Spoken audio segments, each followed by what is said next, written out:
Today's spoiler video is brought to you by Card Kingdom. Use the link below to pre-order your cards today.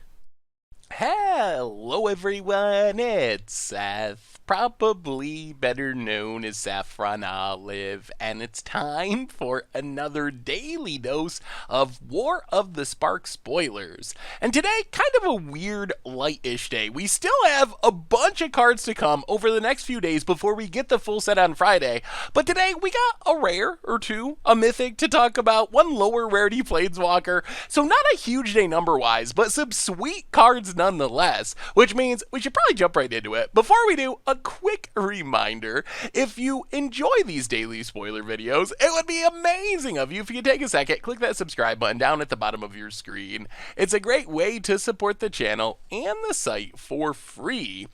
And for all your preview needs, check out MTGPreviews.com. Anyway, let's talk some new War of the Spark cards, starting with our mythic for the day, Finale of Revelation, and this confirms something that we kind of knew from leaks. This is a cycle. There's one for each color at Mythic Rare. They're all similar. We saw the red one where you do something for 2 of a color in X, and if X is 10 or more, you get to do something even better. Well, the blue one is pretty simple. It is 2 blue in X to draw X cards at sorcery speed, but if X is 10 or more, instead you shuffle your graveyard into your library, draw X cards, untap up to 5 lands, and you have no max hand size for the rest of the game, and Finale of Revelation gets exiled. So at first glance, Finale of Revelation is sort of a Brain Geyser reprint, or maybe more correctly, a Mind Spring, which was kind of like an update on Brain Geyser. The big difference is with Finale of Revelation, you can't target your opponent. That's not an option, so you can't do the Blue Sun Zenith mill your opponent out trick.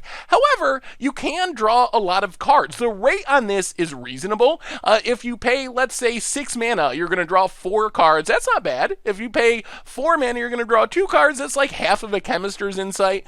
So the rate is not bad anywhere up the scale. The biggest problem with Finale of Revelation is typically it's a control style deck that's going to want this effect, and it's also control style decks that don't really like tapping out on their main phase, so being sorcery speed is a major drawback here. You don't really want to just tap out, leave your shields down for a turn if you're playing control, and there's a lot of competition in Standard. We have Expansion Explosion, which different colors, more mana, but it is instant speed, Chemister's Insight, Commence the Endgame. There's plenty of instant speed card draw options for control decks, so I wonder if Finale of Revelation is going to get left on the sidelines just because it's sorcery speed. On the other hand, if you can actually cast this for 12 or more mana, which is a lot of mana, you could do some really powerful things. However, in Standard, there are some tricks. Like, I think you can build a deck that can cast Finale of Revelation with 12 or more mana pretty easily. You gotta use stuff like Teferi Time Raveler or Emergency Zone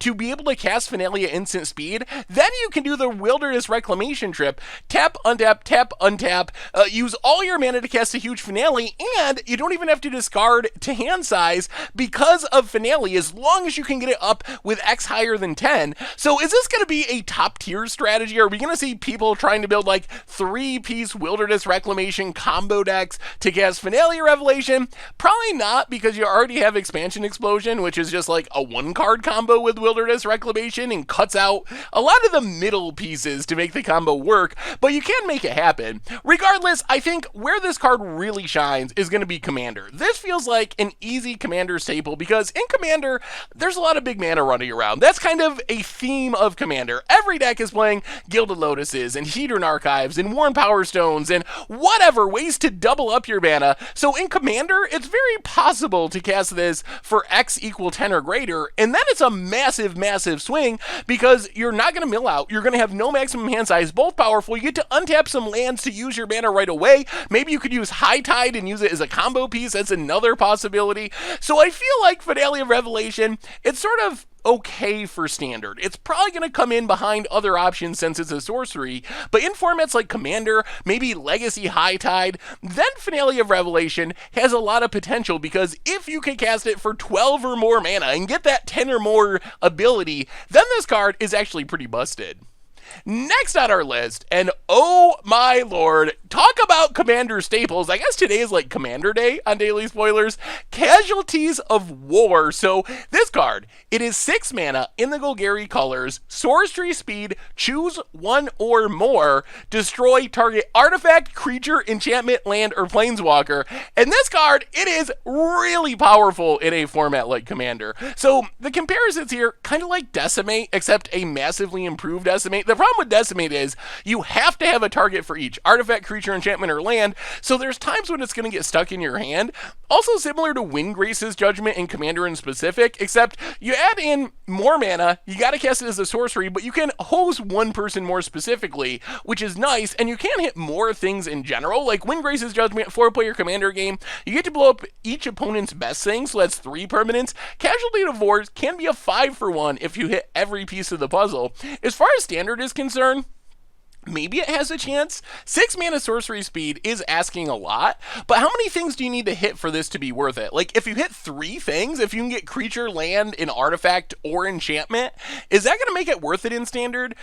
Maybe. I think that's borderline. If you can hit 4 things, throw a planeswalker into the mix, then even at 6 mana, getting a 4-for-1 is pretty insane. So we'll have to see. The expensiveness of it worries me. The nice thing is, like we talked about, unlike Decimate, you can cast this anytime you want to. Like, 1 or more, all you need is a single target, so you're not ever going to get stuck with Casualty of Wars in your hand. I mean, if your opponent has literally no anything on the battlefield, that's fine, you're probably winning anyway, but you're always going to be able to cast this, so you're not going to have the Decimate problem.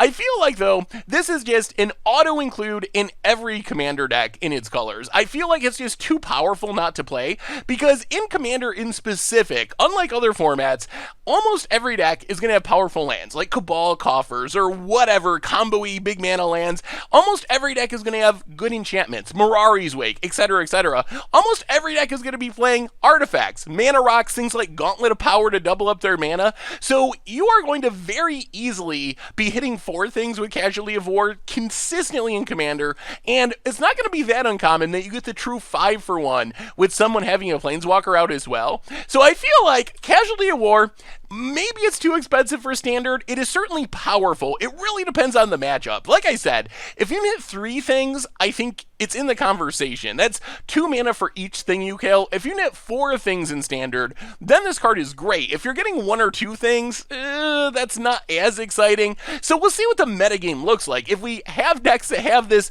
wide range of threats, having artifacts, enchantments, planeswalkers, and creatures, then the value of Casualty of War goes up a lot, and maybe it will actually be a main deck card, even at 6 mana and sorcery speed. But in Commander, this is just the ultimate catch-all. It gets the best of everything, every card type, and it's never going to get stuck in your hand like Decimate. So a very good Commander card, and an interesting card for Standard, depending on what the meta looks like. Next up, we have Blast Zone, our new rare land, and this one's pretty interesting. So Blast Zone enters the battlefield with a charge counter on it, which that sounds like an upside, but it's actually a safety net that makes the card worse. But it taps for a colorless mana. You can pay double X and tap it to put X charge counters on it, and then 3, tap it, sack it, destroy each non-land permanent with converted mana cost equal to the number of charge counters on it. So this is sort of a Ratchet Bomb in land form. That's probably the easiest comparison. Yes, you have to pay more mana compared to Ratchet Bomb. The double X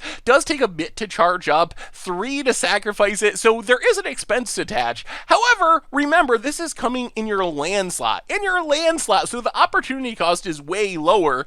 The biggest issue with Blast Zone is where we often see cards like Ratchet Bomb is to be token sweepers. You just play Ratchet Bomb, crack it immediately, sweep the tokens.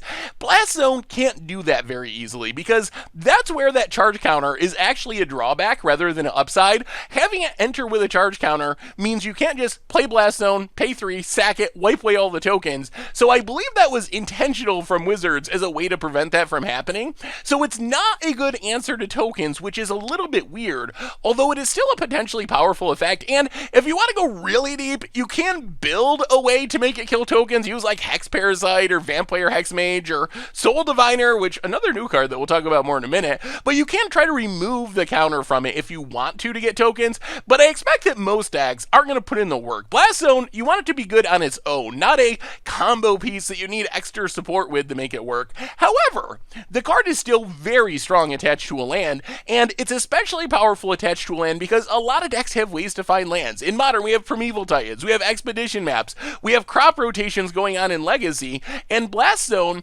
offers decks that are already tutoring up lands, kind of just this nice one-of answer that it was lacking before. And a great example of this is in Legacy, where you have decks like lands that are looking to win with Dark Depths Thespian Stage combo. Well, something like a Pithing Needle, naming Thespian Stage, just locks down that combo. Blast Zone gives a deck like lands a card that can tutor up with all of its land tutor effects, so cards you're playing anyway, and get out from under some of the most hateful sideboard cards, like a Pithing Needle shutting down the combo. So I feel like this is a card that it's especially good in decks where you can tutor it up incidentally and just play one copy, a nice like safety valve that maybe you'll never use it, but it's in your deck. You can find it with your Sylvan Scrying, your Expedition map, your crop rotation, whatever.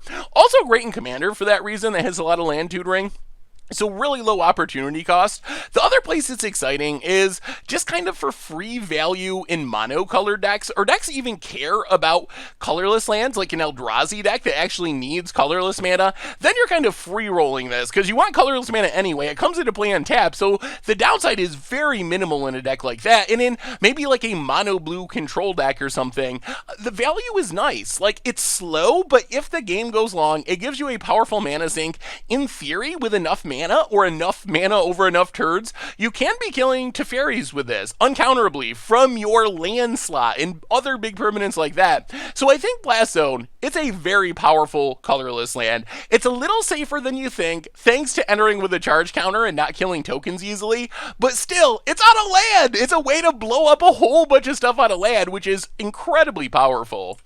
We also got Soul Diviner, our new zombie wizard. So 2 mana, 2/3, tap it, remove a counter from an artifact, creature, land, or planeswalker you control to draw a card. So this is basically just a card advantage engine. I think the intent of this card is to be a payoff, especially in limited, but maybe in constructed as well with Amass, where if you had like Dreadhorde Invasion, you get that Amass token every turn, you can remove the counter, kill it, get another token, draw a card along the way, commence the endgame, Eternal Skylord in limited. So it's a way you can get more value out of your Amass effects. However, in Standard, there are a lot of things that have counters on them. There's a million planeswalkers. We have a +1/+1 counter theme in War of the Spark with cards like Awakening of Vitsugazi, proliferate cards. We already have Sultai Midrange being a very popular deck that's built around Explore creatures, Wildgrowth Walker, stuff that naturally adds counters. So there are plenty of targets for Soul Diviner, and as a 2/3 for 2, the stats are already fine, and compared to some of the past versions of this card, like Zamek Guildmage,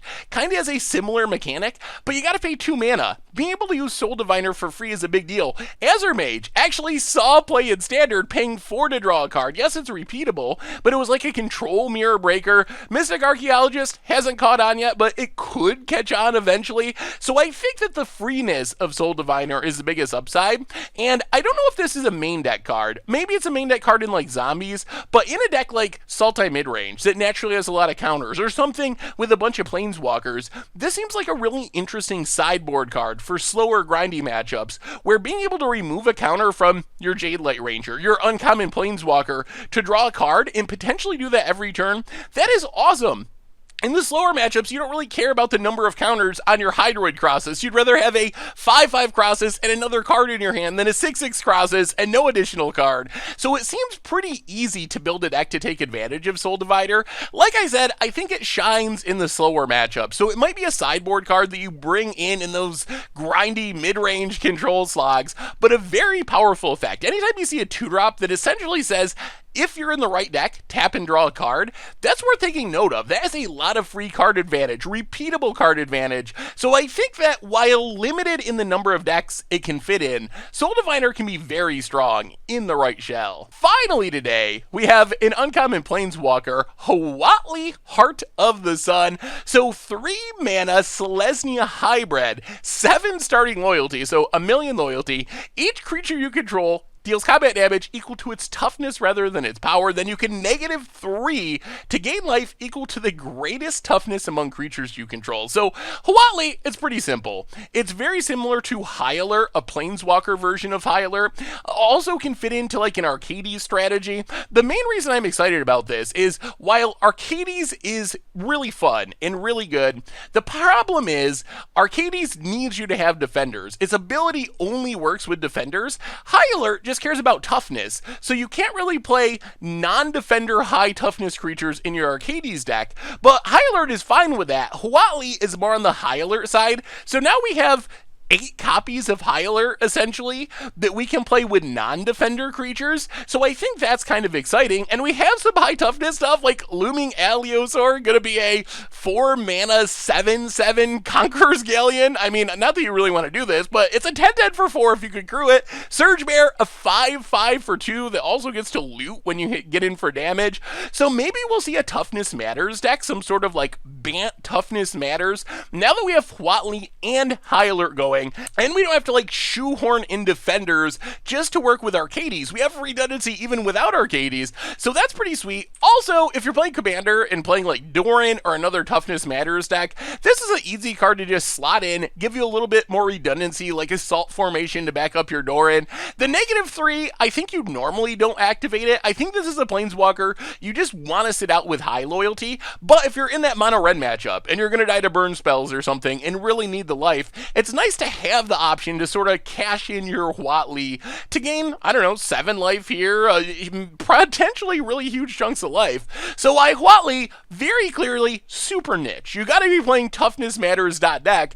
It is exciting because we already have High Alert. The redundancy is exciting, and I don't think it's impossible that you can make this card work. I would be surprised, after kind of being burnt on Arcades and being really excited for Arcades High Alert and just having it never really develop into a real deck, I would be surprised if it ends up being a top tier archetype, but it seems like a super fun budget deck at a minimum, and potentially a budget deck that could steal a lot of games in Standard. So anyway, that brings us to the end of our daily War of the Spark spoilers for today. So let me know what you think. What do you think of the blue Finale of Revelation? How good is that card? Can it show up in Standard even though it's sorcery speed? What about Casualties of War? Is 6 mana too much for Standard? Is it just a Commander All-Star, or is the potential for a 5-for-1 enough to get it to see play? How about Blast Zone? Is a Ratchet Bomb, even a slow, weird one, from the land slot enough to show up in competitive decks? What about Soul Diviner? What counters do you want to be removing?